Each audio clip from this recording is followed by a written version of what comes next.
Mercedes-Benz has been able to break that jinx to be able to sell their brand everywhere and it still give you the same luxury and style. Now, the reason why I did not mention Land Rover is because Nigeria's climate is quite harsh.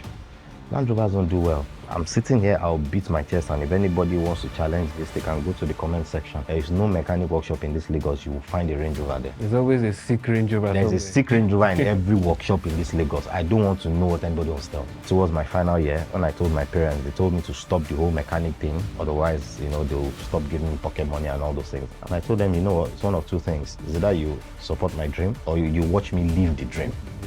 Nothing is going to stop me. So I moved out of the house. Full conviction. Yes, I made up my mind. I moved out of the house.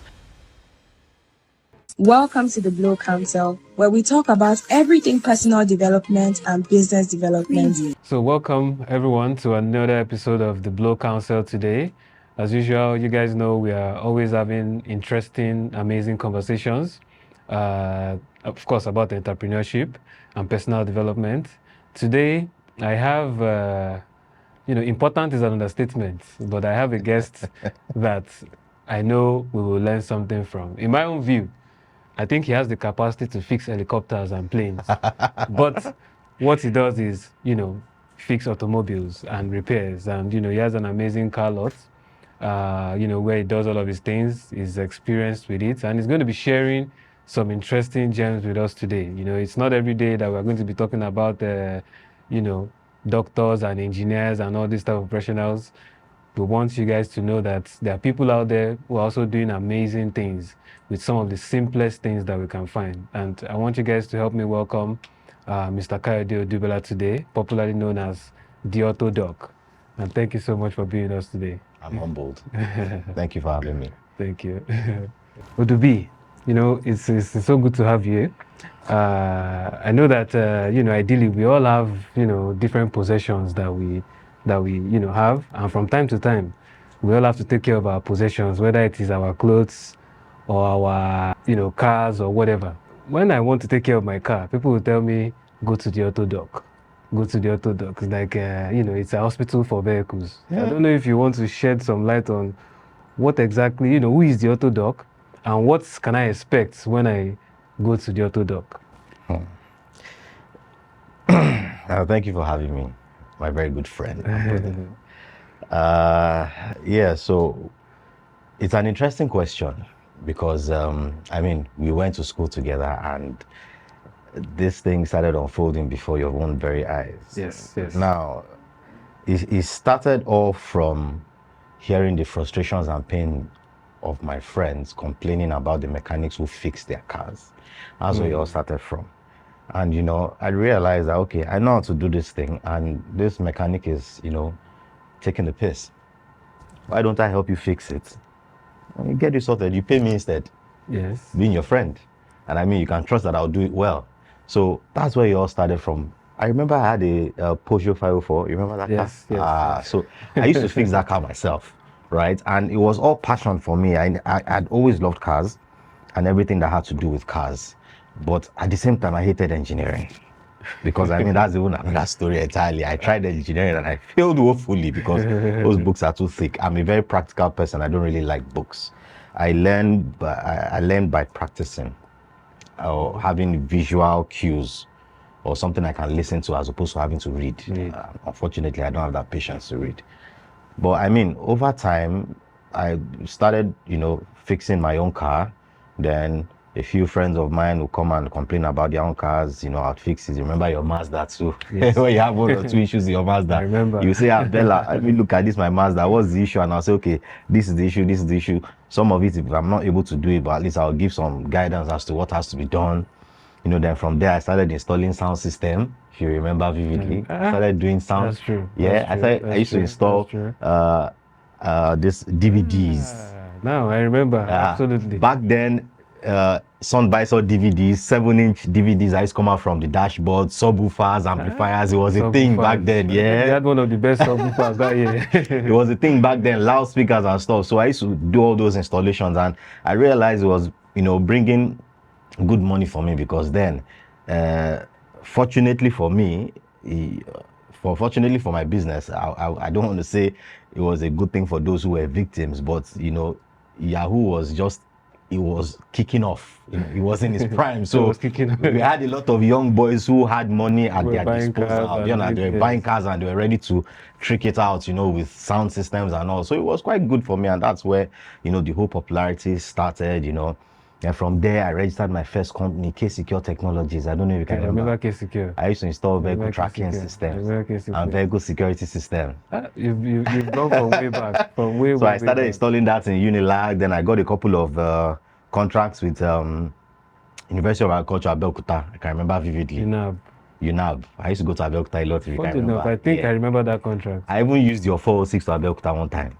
If you can remember. Interesting. You've got a long way. So, I mean, I had this whole business thing. Then I didn't have a direction, I'll be honest with you, because I was exploring my abilities I was exploring my talents and abilities to its maximum. If I know this thing, I'm good at it and it's going to fetch me money, I'll go for it. So literally then I had a whole lot of things I was doing. I used to install sound system, I used to fix cars, I used to do car tracking systems. Then I don't know if you can remember, I used to sell MP3 players. No, don't worry. I remember. I used to sell MP3 players. One of the people that the track record is there. I used to sell high collar shirts. There was a time high collar was in vogue. High collar shirts. All them TM level. Yeah, high collar shirts. So high collar shirts was a thing. So I didn't really have direction then. But towards, while my study was going on in Unilag, I realized I was leaning more towards vehicle security, tracking systems, and car repairs more. Because then not too many people were into customizing their sound systems again, because newer cars were coming out that had better sound systems. You understand? Like back in the days where there were still radio cassettes that you put inside. Everybody had to change it to CD player. CD player. Do you understand? So that there was a shift in that during that period, and I made good money from it. But as a young juvenile, those first monies are always for. It's always for eating. For eating, The streets took back what he owned, We're having a good time. Of our lives, to be fair. It was an interesting lifestyle we had. It wasn't over the top, but it was one that was interesting and had lovely memories, because we were all in it together. It was like we're all friends, and it was ride or die. We all have to take each other along with it. Absolutely. After a while, I had an issue with my partners with K-Secure Technologies. I was the one there were 4 of us, right? Okay. 4 equal shareholders. Because then I didn't know much about business. I was just the one who liked setting the ball rolling. Yeah. I'm the field guy. When it comes to the office and paperwork, that's not my forte.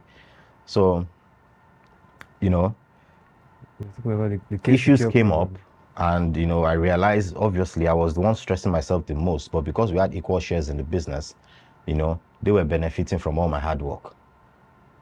And I realized that at that point I realized that even though the company K-Secure came in for Kayode, it wasn't really my company anymore. So at that point, I think this was 2008, 2009,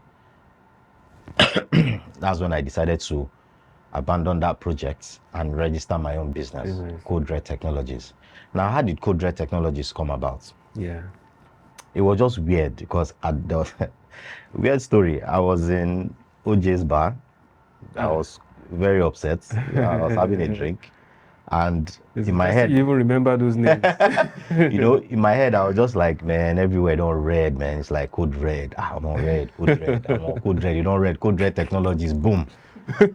And I just called my friend whose dad was a lawyer, and I said, Code Red Technologies, what's up? He said, okay, he would do a CAC search and all that, and that's how Code Red Technologies came into the picture. It was born out of things being read. Do you understand? Things being read, as in things it was bad, because I had extra year. I wasn't really doing well in school, and my mom would come without even my consent. She would come to school, find out my scores, and find out that I did that missing result, or I failed in this.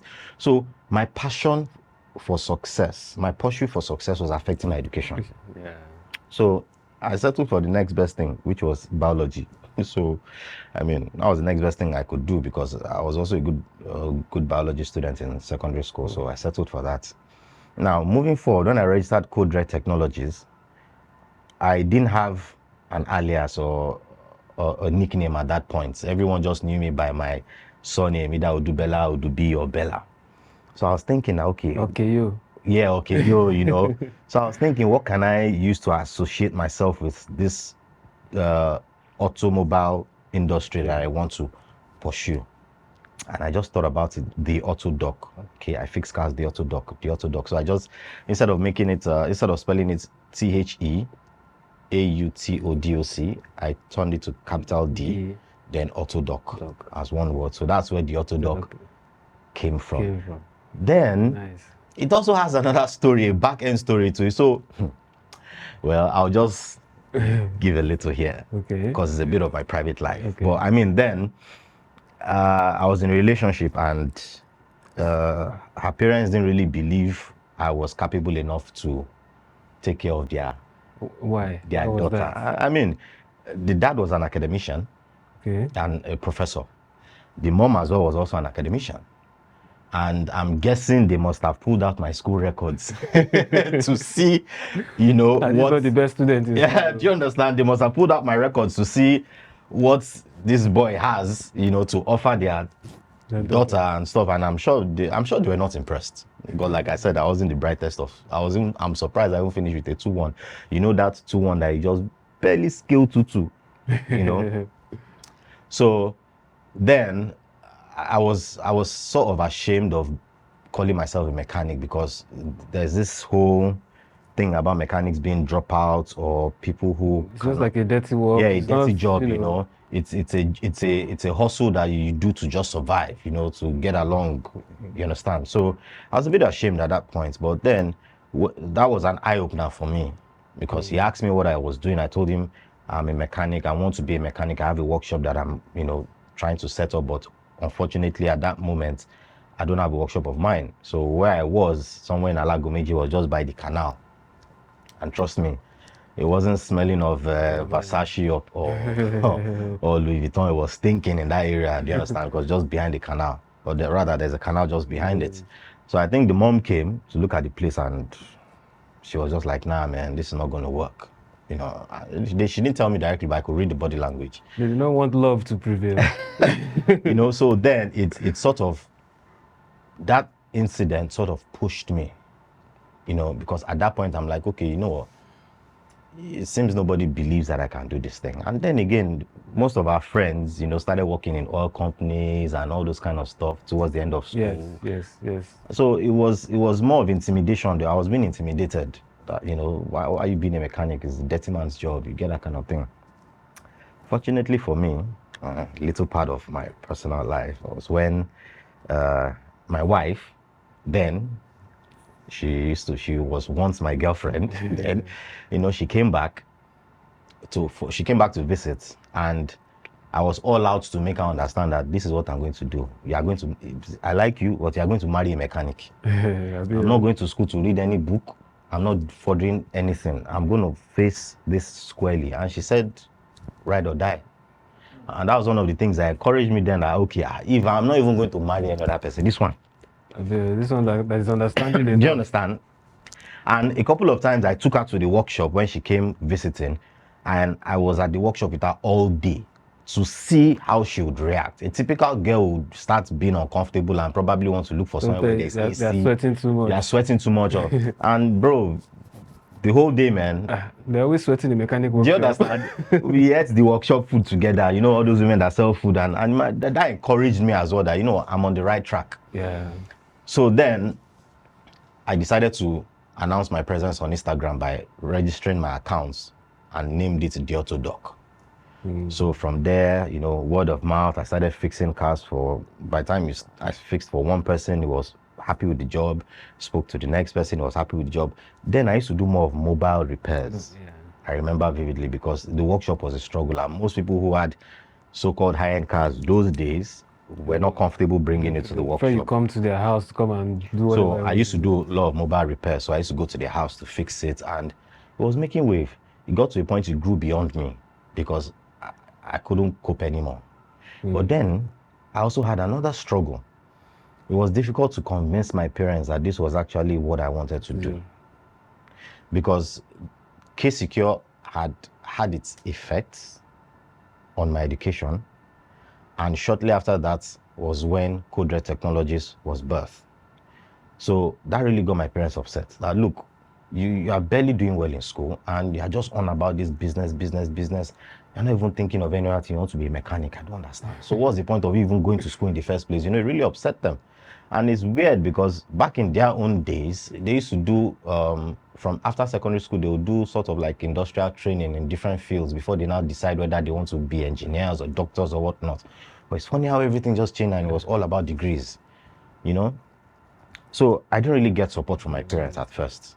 It was very difficult. And I can remember vividly, towards my final year, when I told my parents, they told me to stop the whole mechanic thing. Otherwise, you know, they'll stop giving me pocket money and all those things. And I told them, you know what, it's one of two things. Is either you support my dream or you watch me live it. Or you watch me live the dream. Live the dream. Nothing is going to stop me. So I moved out of the house. I can remember very well. That's full conviction. Yes, I made up my mind. I moved out of the house. This was shortly after when most of us went our separate ways based on departments and all that, because, you know, we're all together in diploma. So at that point, I moved out of the house. I rarely used to go home because my parents were really upset about my decision. And it was more or less, I had to prove myself because I had put myself on the hot seat. Imagine telling your parents who are telling you to stop this, your ambition, and you tell them, look, it's either you support me or you watch me live my dream. Nobody is stopping me from achieving this. So it was a bold statement that challenged their authority. So I'm sure serves as a motivation for you too. yes. Maybe if you had even told them that it's the Autodoc, not mechanic, maybe that name would have. So I never used to call myself an engineer because I didn't read engineering. So when people ask me, I'll tell them I'm a mechanic. I don't say automobile engineer because that's giving myself credentials that don't exist. So it was tough then, you know. I kept going, kept pushing. I stopped asking my parents for money. They stopped giving me money and I never asked.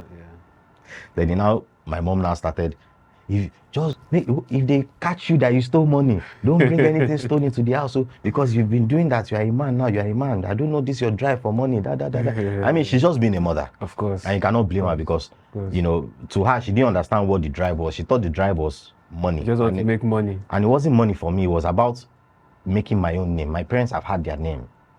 They've had their part in and played their role in society, and they've made a name for themselves. Yes. I didn't want to live in the shadow of that name.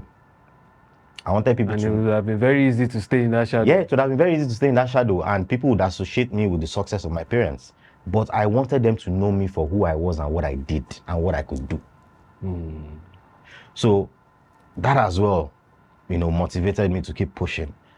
And I mean, then most of us, you know, started working in banks and some companies and whatnot. And, you know, when they're having a board meeting, for example, and they say they have, maybe their head of transportation or logistics comes and says they are having issues with their vehicles, you know, mechanics are giving them trouble. Somebody in the middle of the meeting will just remember that, my guy, Odubi, he was doing this thing when we were in school now. Yeah. You know, and they'll call me and be like, Odubi, how far? You still, they do that, your mechanic P? I'm like, yes. So they'll be like, hey, okay, this is the name of my company. Send your proposal. They need fleet management package. You know, then I'll quickly send my proposal. Now, it's funny because the same people who were discouraging me about my passion for being a mechanic, in quotes, are the same people who started giving me jobs. Everybody drive cars. Yeah, people drive cars. So I was in a field that was a necessity. Yeah. So then people started calling me, Odubi, you see, they do that in mechanic P. So it helped me as well because during that period when I left school and I started, you know, being the Autodoc, most of our classmates also evolved into different businesses and different, you know, aspects of the society. So jobs were coming, I'm not going to lie.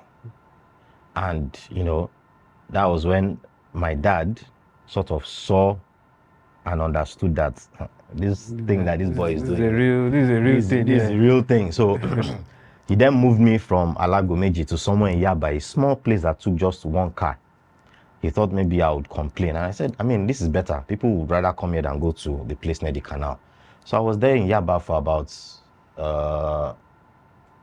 just somewhere off Abamakoli for about a year and a half. And to my greatest surprise, my dad just called me and said he has a piece of property somewhere in Urushoki, just about 2.5 plots, you know, and he would like me to move there. That the best he can do is to give me the property. Whatever becomes of it is left to me. And that was a shocker. That was a big shocker. Changed the face of the business. Yes, it changed the face of the business, because then even the property itself, more than half of it was waterlogged because it was quite swampy. It was a swampy area. So I started from one small section there and I just kept going because it had nothing. It was just bare land and mud. But I kept going despite the odds. You know, I just kept pushing. And my focus was never about the money. Because I loved cars and everything that had to do with cars, my passion fueled me. Because I'm not going to lie, was it challenging? Yes, it was very challenging. Okay, man. But where did your passion for cars even come from? Like, what if you think back, what would you say? You know, because I feel like passion for cars is one thing, then passion for fixing cars is another thing again. Because some people like cars, but they will not. Yeah, true. They will not go and look under true. the car and try to see what's going on there. To be fair, I've always been one who loved to understand what makes cars tick in the first place. So that was where it started from. I liked the whole entity in terms of the vehicle itself, but I was always curious to understand how it worked. Interesting. So that was where the love for understanding how to repair it and fix it. I mean, I don't have any proper certification to my belt, but I can tell you I've trained quite a number of mechanics, a whole lot. I've had people on, is it IT? I've had people on, is it COS? I don't know what they call it, industrial training or something from technical colleges. I've had youth corpers come to train. And as you know, my own little contribution to the community where I am, I've trained quite a number of young school dropouts for free. These are kids of probably people who sell food, or maybe their dad is a bus stop guy collecting money, and you know, They want to just learn, they always say, they say handwork. So they will come with their son and say, they like the setting in this place and they like the fact that I'm a young person. They want their child to come and learn, because then again, don't forget that most mechanic workshops, the trend, when you go there to learn, they will start by sending you messages up and down. Go and fetch water, go and buy food, go and wash that car, go and pump that tire before you even start the job proper. But I didn't believe in all that. Also, they used to be quite strict by, you know, because they used to flog them a lot in all those other workshops. If you misbehave or come late, they'll flog you. But I just looked at it that, look, if you want to know this job, I don't need to flog you. That's more or less like me trying to force it on you. I don't need to force it on you. Do you love it? Once I see that you love it, then it's easy for you to learn. I tell people that there is no dull child. That child is only in a place where he cannot flourish. Nobody's born daft. Nobody's born stupid. The person is not just in the right environment for him or her to flourish. So that was what I was always after. Do you love this thing? Forget what your dad has said. Your dad is saying this in your own best interest, but you as an individual, you're the one that's going to live the life. Yes. I don't want a situation where after 3, 4, 5 years of you training, you look back and wish you never came to me. You look back and say you could have used those 5 years to do something else. So I put it to you, do you want to learn this trade? And I realized that most of them really wanted to learn it, and it made it easier for me to teach them. Makes sense. And even this environment that you talked about, because I remember, I think it's Dr. Miles Monroe that said, if you take a seed and you put it on a window sill or a plane, you can live there for 50 years. Yeah. The seed will just be there. But if we remove the same seed and put it inside ground, into the soil, it will start growing. Yeah. Just a change of the environment. Change of environment. So, I mean, and like I said, it's part of the thing my dad imbibed in me, that let them remember you for who you are and what you've done and the impact that you've made. Everything else will sort itself out. When you worry about money, fame, fortune, you miss the spot. True. It's not. You would miss your goal. It's not the money. The truth, actually, in real sense, whatever monetary value or whatever monies you get is only a result of everything else that you've done. The money you make Absolutely. is just the result of all your hard work. As simple All as the that. value that you create. Exactly. So if you focus on the money and you don't focus on your value, that money is going to stop coming. Absolutely, I agree. It's like somebody that said, people will be saying, they don't have money. But the problem is not a lack of money. The problem is a lack of idea to make lack money. of idea. So you have the talent. The reward is the money for your talents. Absolutely. And like I said earlier on, the drive for me was I loved what I was doing. I can tell you, I'm not a multi-billionaire. I'm not even a billionaire.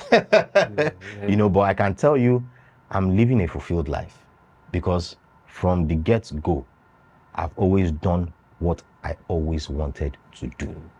I have that fulfillment. There are people who I know who have money but do not have job fulfillment. So many, actually. Yeah, because the truth is, when you're younger, you get carried away with making the money. But you hit a certain age, especially when you cross the fourth floor, you hit a certain age where you just realize, you feel like your life is wasting away. What's the purpose here? Yeah, you see some people in their 50s, they start doing some things, and if you listen to their story, they'll tell you they've always wanted to be this from childhood, but never had the opportunity to. So after all the struggle and all the education and everything, they go back to, because you see, that fulfillment heals the body. I agree with you 100%. It heals the soul. 100%. Once you don't like what you are doing, it's poison to your system. Interesting. Well, Bella, let's it's actually interesting because me knowing you and then still hearing the journey is still something that I know that a lot of people out there are going to because it's one of the key things I've heard from you is the resilience and the push. Yes. And those two things. Well, I don't know if there's any business or any successful business person that doesn't have those characteristics. No, it must be there. There must always be that push. There must always be resilience. So, but let's still stay within the context of cars, And this is just a random question. Yeah. In Nigeria, for instance, now, if you would even recommend a car, I'm just thinking, say maybe a car based on the state of Nigerian roads and all that. If you recommend two cars, maybe one. Cars or brands? Pick the question anyhow you want to pick it. It can be just a make or maybe a particular model. Yeah.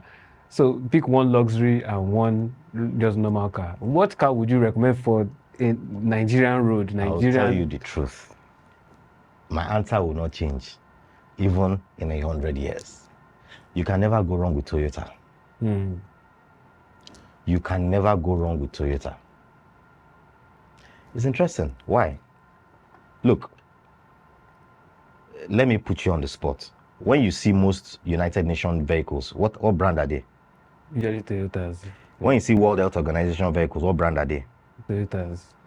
When you look at the vehicles that even the kidnappers and the Boko Haram people are using, what brand is it? It's usually Toyotas, funny enough. If you now leave the shores here and you now go to places like maybe Iraq, Afghanistan, and you see what all those Al-Qaeda, Al-Shabaab and all those people, what brand are they using? They're always Toyotas, always. You cannot go wrong. Always. Toyota is reliable. This is not sponsored anyway, but this is just the truth. The truth. You can never go wrong. In Nigeria, we are the problem. And this is where I'll tell you. Nigerians like intimidation. We don't like the common thing. We always like to associate ourselves with something unique or something that is in a class of unique people.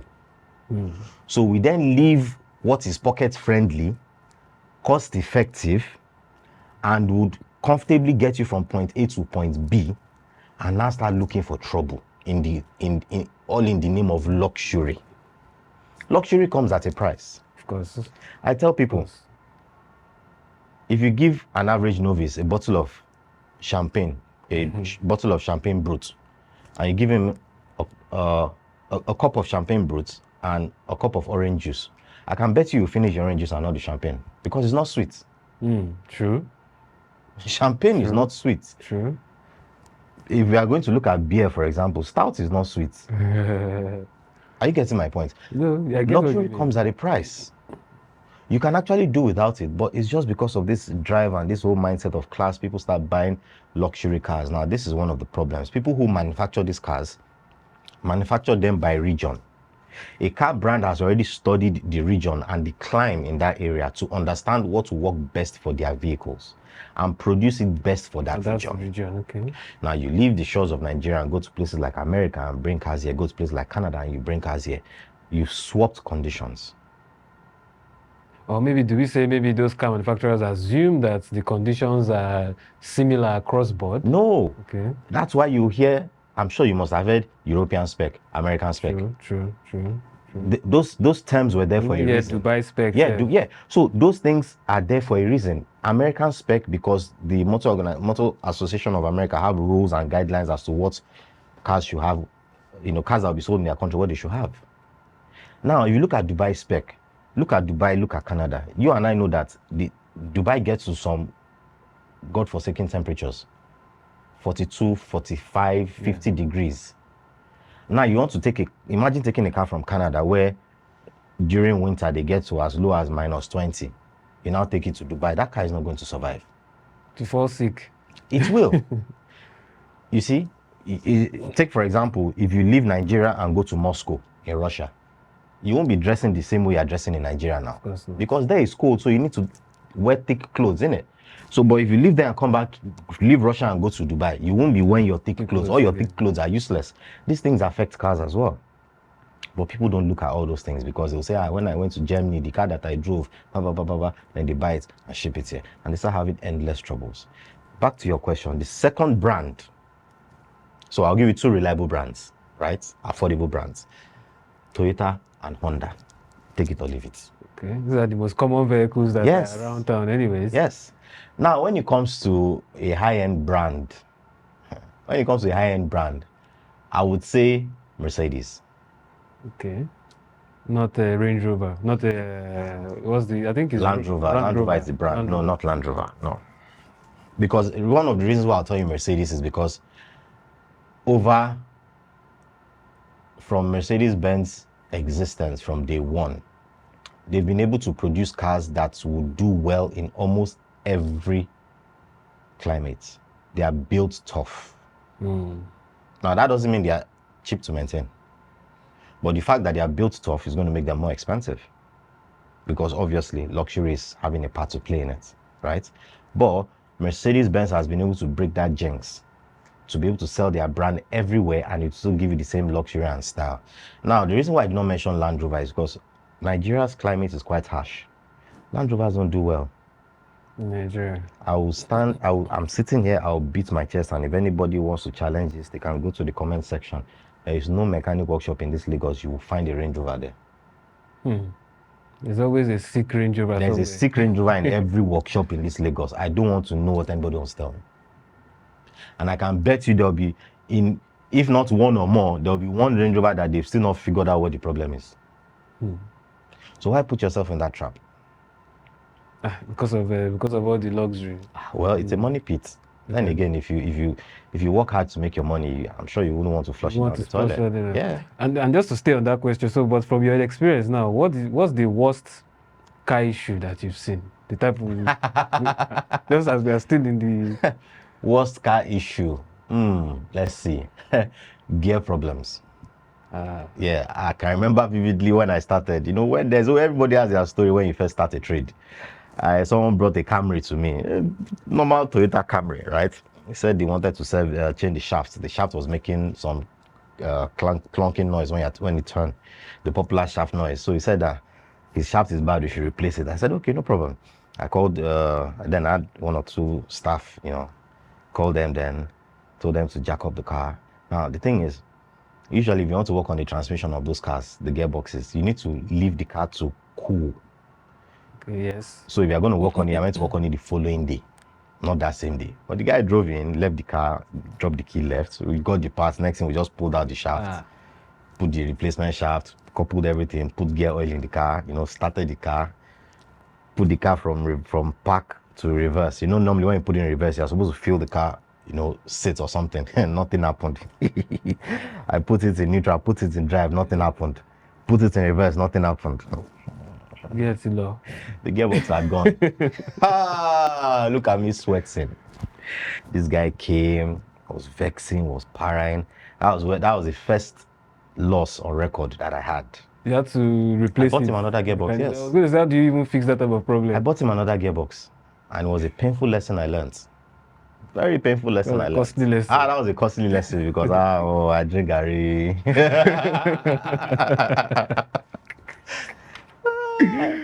Oh, interesting. Yeah, because I was just curious that I know there will be some crazy car issues, but I know gearbox. But you say you pick gearbox to even engine problem. Yes. 100%. Because engines are look, there are so many components that make the engine, right? And it's very easy to spot what the problem is. But you see, the gearbox, the way it works, everything has to be within specification. Now, if one part of the gearbox is just 0.1 millimeter off factory spec, it's going to have an effect. Now, how do you want to detect a clearance on any of the clutches in the gearbox of 0.1 mm? Exactly. Interesting. Okay.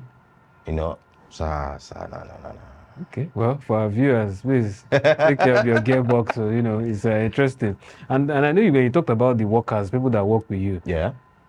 How do you see, well, we are still young, but let me say the younger generation. Do you see people still wanting to come into the trade of, learning mechanic, or how do you see, is it growing?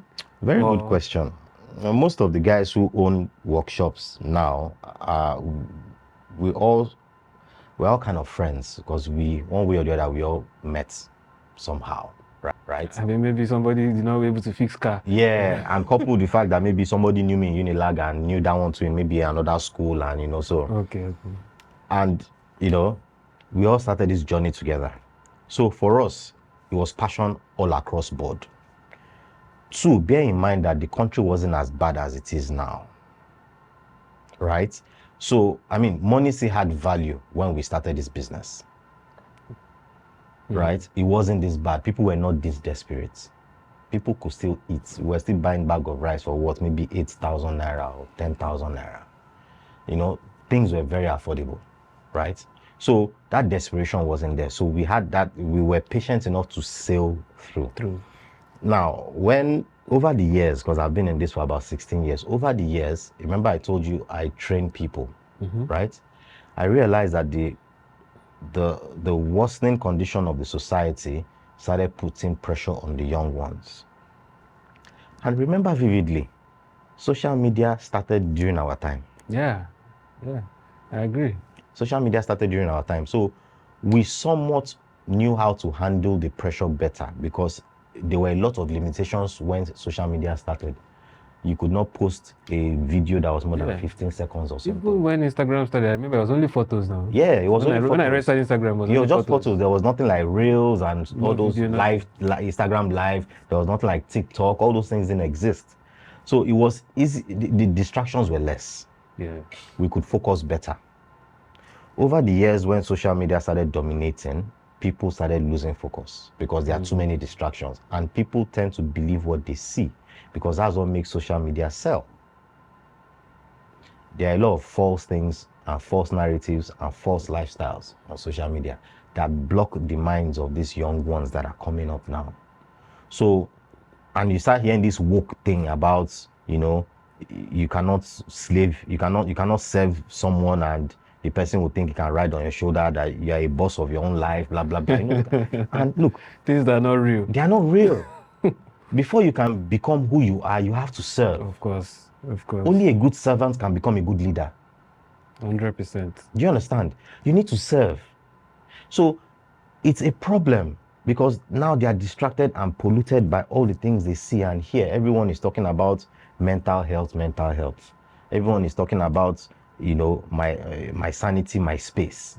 I can do whatever I like. Forgetting that it's a tough world and the world has gotten tougher. It's tougher now than when it was when we started business. It's gotten tougher now. So the distractions are too much.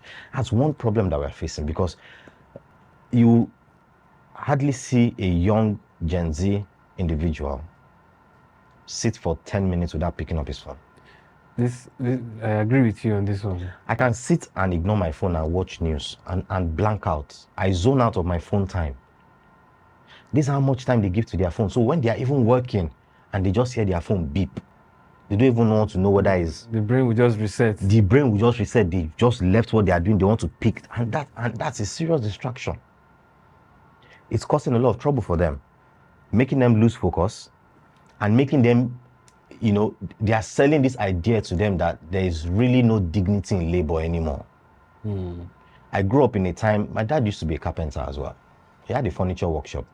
During our time, there was dignity in labor. You would work and be proud of what you did, not proud of what you were rewarded. It's the work itself, The work value itself, you created. exactly. The value you created was what you were proud of. I did this. I made this work. But now it's about, before they even put in the work, what can I get? They're already asking what they can get. Now, what they can get is now the motivation For what they want to do. And that's very bad. Now, that's one problem. The second problem is drug abuse. I'm battling with it currently with my staff. I hear us, during our time, when I'm saying our time, it sounds like we are old, but it's not to be so fair, far off. It was just, either you were doing Indian hemp or you were doing cigarettes. There was no... And that was the bus stop. Then you either do beer or you do liquor or vodka. That's it. It was mainly beer most times. Yeah, mostly beer, because we couldn't really afford the liquor. It was big boy stuff. You understand? But now I hear names and I'm like, Father Lord, what is that? I hear concoctions that they mix. There was a time when the cough syrup started becoming, and I'm like, God. I hear gum solution. I hear even many things, and I'm like, I don't understand.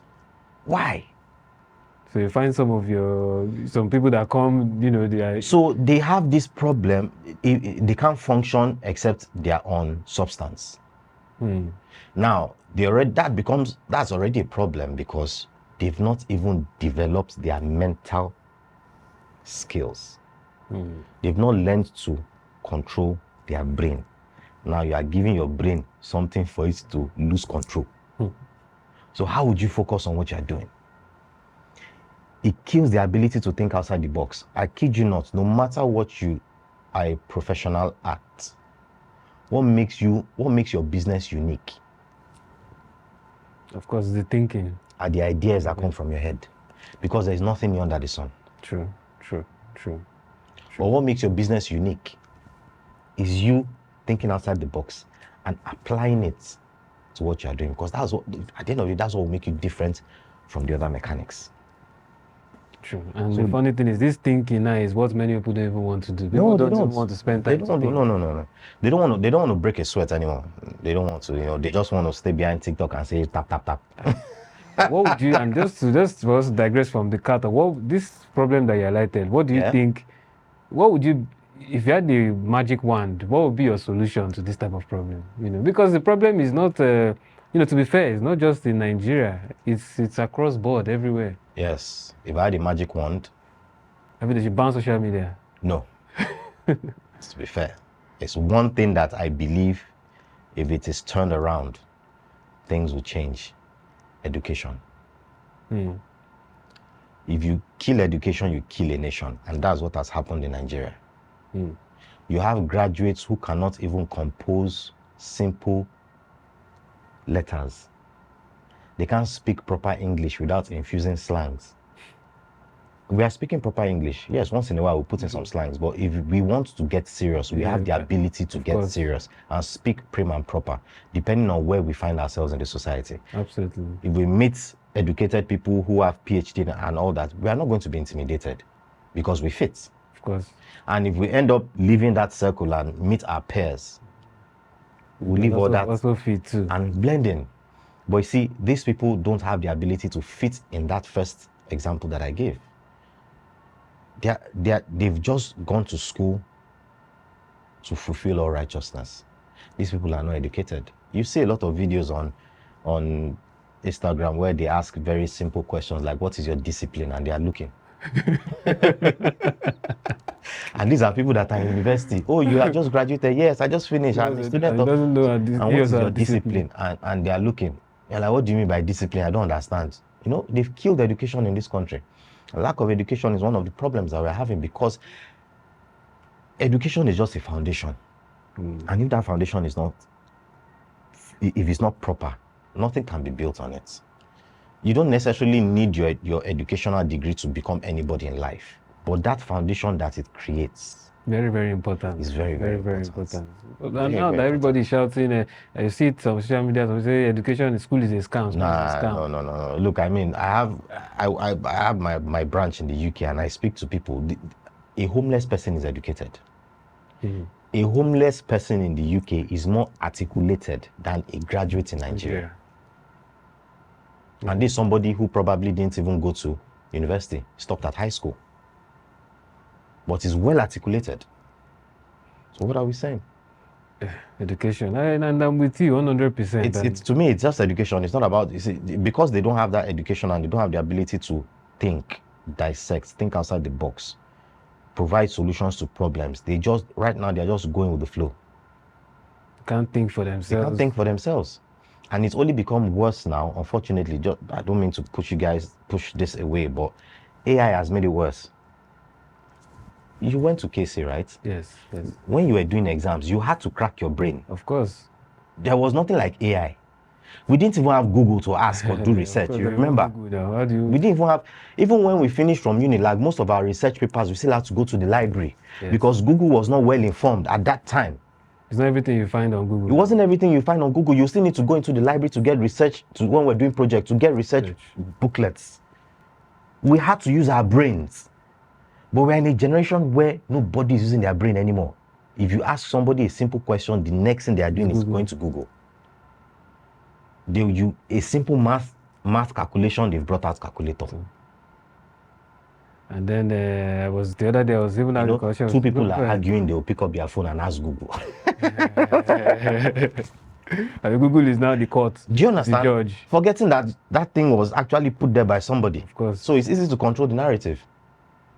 And this, and I still want to stay on this, the people and the workforce you have.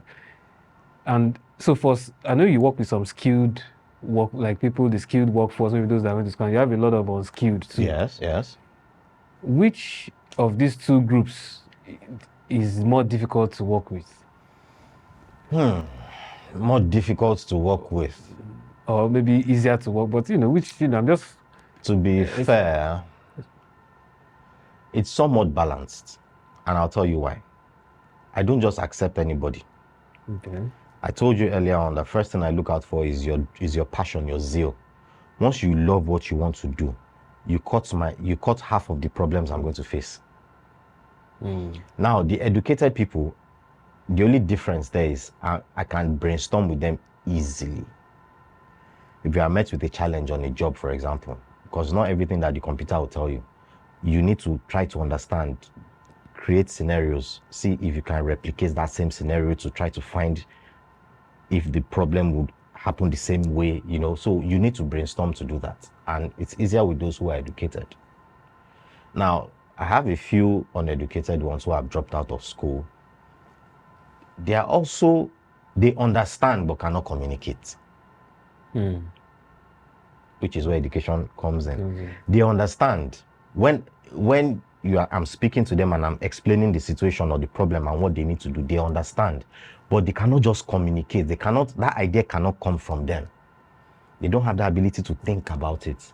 But when I spark it in their mind, it sets off a chain reaction. And they go like, okay, I see. Okay. So if I now, okay. They will now say, Oga, don't worry. You see? So literally for them, I have to spark the idea in their minds. But with the educated ones, we can sit down and brainstorm and look at different possibilities and evaluate.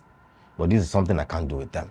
So it's actually a good blend, good mix. Depending on where you place them. Yes. Because the reason why I asked that is because for us in the farm business that we do, we see where the ones that are unskilled, because there's a lot of unskilled too, that do farm work and all that. Many of them realize that maybe they just need maybe 50,000. Once they work and they make 50,000 like this, you just disappear. That goes back to my point of dedication to the job. Yes. Loving what you do. So for me, I mean, I can't compare my own kind of job with farming, but for me, that has already cut half of all those problems off. Because I know you know why you are here, Yeah, and yes. you know I know why you are Not here. because you just came for just make small money Exactly. and then Exactly. And I mean, many people who have come through me have established themselves. I don't know if you remember one of my friends, Yano. I don't. You might know him. You might yes, I not know him. think yes. Yano is in Canada right now. When he was in America, I was running his workshop. Yano was my first assistant. I can remember. I remember it. It's funny. This thing is funny because pardon me, his cousin brought him to me in Alagomeji and said he has just finished computer engineering in Unilag, and but he said he likes mechanic, he wants to be learning about computer. I said, oh yeah, now let's roll, let's do this. And we started then, we started, training him, teaching him stuff and all that. Then before he left that time, I remember he registered his own first company.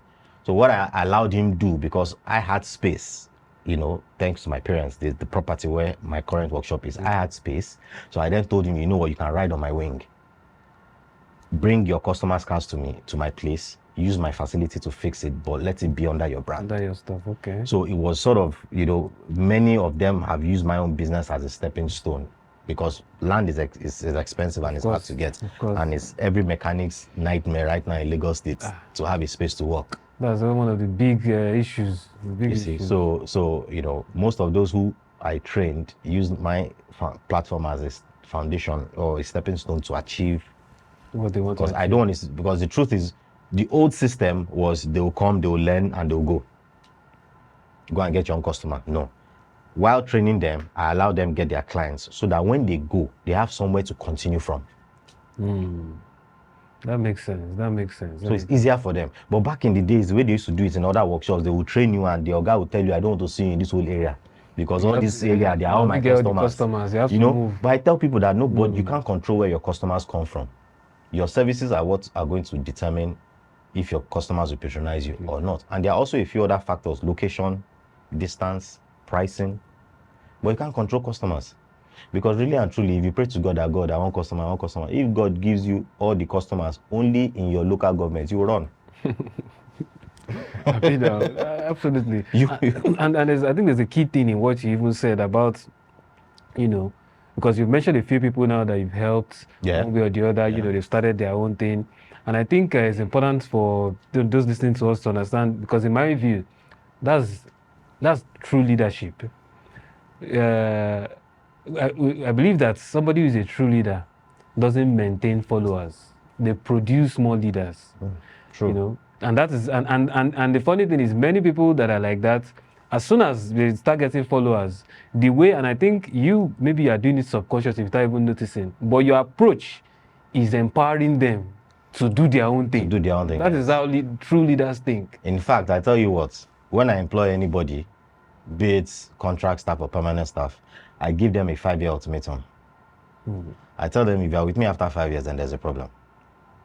You should be able to have graduate and do something. I tell them, if you are with me after 5 years, then you have a problem. There is a problem somewhere. Something is not working right. So that's why, if you notice, you only see a few constant faces in my place, because those are some of those who have been there from the grassroots, right? And many have come and gone. When last time I checked my records, we've had almost 120 something people go through us. Wow. By 120 something. There's even one boy who messaged me somewhere in Ukraine or one of those European somewhere. And he messaged me and he said that he's making money from service. So that the few 6 months he did at my place, that all he's just doing is servicing, and he's using it to support himself in school. And I was happy. I was genuinely happy. Of course. I mean, even once in a while, it's funny that they still call me or they message me through Instagram and say, sir, this is the car I'm fixing. See the problem I'm having. I know it's only you that can think about this thing, or my head has everything. My head don't jam. No, it makes sense, because the truth is, you can't, no matter, you can't, the thing is about that type of thanks. When people thank you like that, is you can't use money to buy that type of thanks. No. You must do something in people's lives. That's why I said I'm living a fulfilled life. I might not have everything, but I have no regrets. Which is very, very important. That is very, very important in everybody's life.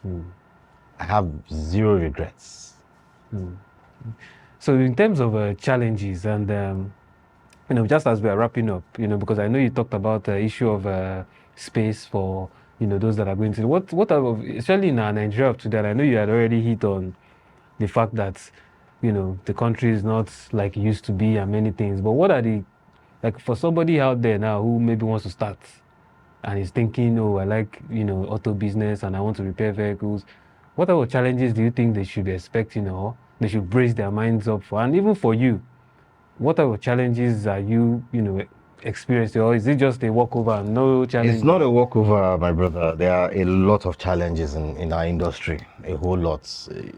The fact that the economy is slowly grinding to a halt has affected the availability of spare parts in the market. And your experience can only be, or rather, people can only enjoy your expertise when you have the right equipment or tools. Yes. You might be a professional at something, but if you don't have the tools, you cannot pass that professionalism on and have your clients enjoy the results, right? So it's a major challenge for us. The parts availability, it's really bad in the market right now. I've had to ship in some parts as well from the UK occasionally because we can't get them here. And it's just the challenge of inflation. Inflation has really affected our business. I mean, we are still coasting along, but you're starting this business where simple service engine oil and oil filter was less than 3,000 naira. I still remember buying Mobilex HP 1,500. That same oil now is about 20-something thousand. And then Mobile One, which was the most expensive one then, was probably 9 or 10,000 naira. Now it's going for almost 100,000 naira. Almost times 10 of the. So it's really affected everybody, and it's affected our industry pretty hard. Parts availability. I mean, most big businesses have shut down. Most big warehouses also, as well, who used to bring in, the chunk of all the parts, have stopped because now the same inflation has affected the ports. The amount it will cost you to clear a container of spare parts has almost quadrupled. Then definitely that's going to affect even the availability. People will stop shipping. Nobody's bringing back in then there were people, I knew customers who would two people would just join money together, bring in parts, sell it, make their profit and go home. Now that doesn't work anymore because it's expensive. That's well, but we still see people buying cars everywhere. Are people supposed to, maybe people should be buying cars now. When they're buying the car, they will buy their spare parts. No, you see, I mean, you should understand Nigeria for what it is, right? True. Those who are liquid will remain liquid, and they are the ones that understand their own source of income and their own source of wealth, right? So these people don't mind. Some things don't make sense to me, but I mean, it's not my money. I'm only providing a service, so my opinion is just kept to myself. I've had situations where people buy cars worth 400-500 million and they are complaining that the car is not moving well. The first problem is petrol. Our petrol is nothing to write home about. Petrol alone, quality of our petrol is poor. Now you buy a car that is worth 500 million, you bring it and you're putting that nonsense inside it, and you expect not to have problems. You will have problems. I'll be able to fix the problems, but guess what? You are in a loop. You continue coming back. Exactly. I don't wish for you to come back, but unfortunately, the main issue is still there. As I said again, you can never go wrong with Toyota. They knew what they were doing. Yeah, even and it looked like you said Toyota. I even have personal experience, and I know that anyway. That's another. We've all had experience with driving different type of cars, and I know Toyota always comes in. So just in the final phases, I know you talked about expanding into the UK, and I know you have Code Red UK. Yeah. How has that been? How is you setting up in the UK? I know you're always moving back and forth to here in Nigeria. How is that? How's the change been like for you? Has it what has it been a walk through or? It wasn't. And how is it doing? I'll tell you, it's a humbling experience. While I was in Nigeria with Code Red, 12, 13 years in, I was the Oga. Do you understand me? I had staff that I could assign to do everything and anything. I didn't need to raise my arm. So I was literally the boss that would just, put the topping on the cake, and that's it. Every other person handles the processes the way I want it handled, right? And when I moved there, I moved to an unknown territory. It was scary at first, but when I moved there, I quickly realized nobody knew me. Fortunately for me, the value system which I imbibed in myself is what helped. The drive that I've always had is what helped, because the truth is I started from the scratch again. Can imagine. I started doing mobile repairs all over again. Going to people, Going to fixing, people and fixing their and cars, just the how I humility started. to be able to even do that. Yes, just how a lot of my friends called me and told me I'm sick in the head. That I left all this behind to go there and start all over and lie under the car and drain oil and do all that. But it was a very humbling experience to me. It made me understand that, you can have everything and within the twinkle of an eye, you can lose it. So it was a very humbling experience for me. I started from the scratch, literally doing mobile services. I did that for about a year and a half. And, pushing on, despite the odds, I was able to get a small garage there.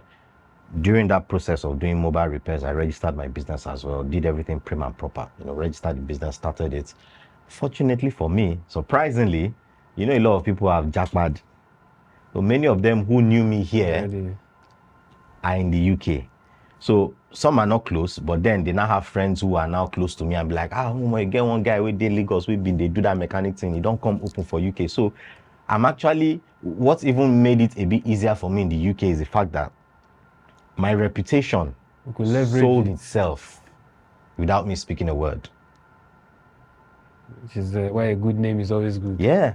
They literally said, bro, I've had people drive from Birmingham, which is about an hour and a half, almost 2 hours to Manchester, just to come and service their car. Oil change. Something they can do in Birmingham without having to drive almost 2 hours. But they just want me to do it. Me. They want Udubi to touch it. You be the one to touch it and do it. That satisfaction. That it was a very humbling experience. That made me realize that, if I got it wrong from the beginning, moving to the UK would have been a nightmare. It would have been a nightmare. Well, Udubi, I know because we can continue having the I totally forgot. I think our people are already doing. We're already looking at the time. I forgot about the time already. It's always amazing. But I still have one question. But let me go to our book of advice, because I have this book here, which maybe you may know already. And the last guest left an advice for you, and you're going to also write an advice for the next guest too.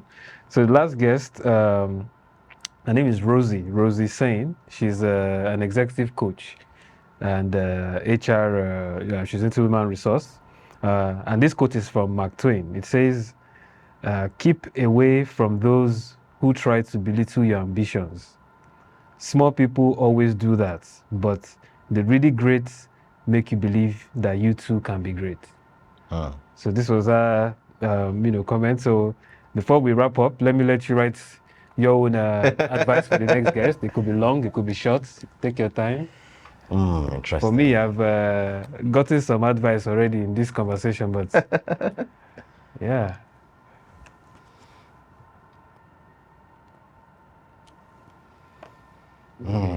Thank you so much. You have to put the name. Yeah. Can't remember when last I held a pen. I'm always holding spanner. Well, maybe we'll have to make a spanner that writes.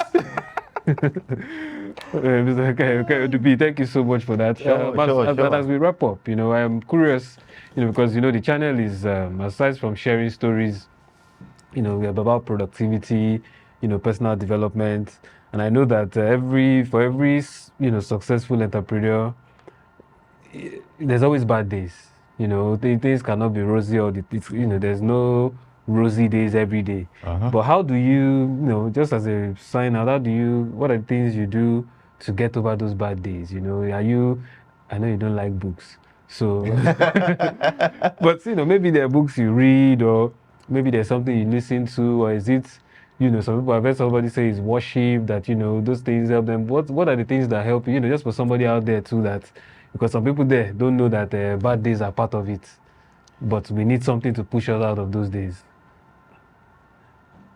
Personally, all I do is remember everyone that I've genuinely put a smile on their face as a result of what I do. Because I know we're rounding up. I'll just say this quickly. Yes, please. Someone Yes, came please. to my garage to learn how to become a mechanic, and I realized he was an IT person, right? And I told him to go and register a company, and I told him to use my workshop as the first project he had. I told him to design a workshop management software for me, and also to design my website. That was what he used to start his business. And I can categorically tell you, right now he's in I think he's in Ethiopia or somewhere right now. He does contracts for quite a number of IT companies. I was a start. When I remember how I've encouraged people to take the bull by the horn and make something work for themselves, I know I can't stop.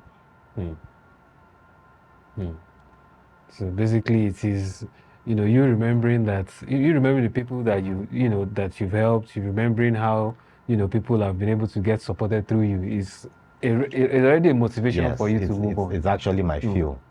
I've had a lot of challenges where I wanted to back out. I tell you, when I even moved to the UK, at some point I wanted to move back. It was feeling like the worst decision of my life. But then I remembered someone who called me and asked me if I could service his car, and I could hear the excitement in his voice that he could find me, because all while he was in Nigeria, he never used my workshop.